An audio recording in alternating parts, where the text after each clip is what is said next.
পুজো উদ্যোক্তাদের সরকারি সাহায্য প্রদান, তুলে দেওয়া হলো অনুদানের চেক। বানভাসীদের পাশে থাকার বার্তা পুলিশের। বাঙালির শ্রেষ্ঠ উৎসব দুর্গা উৎসব।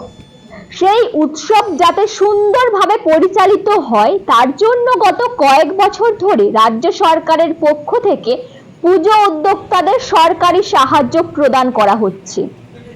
এবারেও তার ব্যতিক্রম হয়নি। আর্জিকর কাণ্ড ও বন্যা পরিস্থিতির কারণে একাধিক পুজো উদ্যোক্তা সরকারি অনুদান নিতে না চাইলেও যেসব পুজো কমিটিগুলো নিতে ইচ্ছুক তাদের হাতে সোমবার সন্ধ্যায় চেক তুলে দেওয়া হয় মহিষাদল থানার পুলিশের পক্ষ থেকে।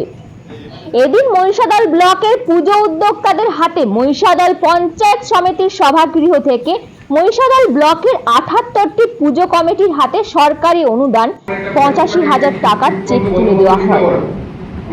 Bureau report, PM news.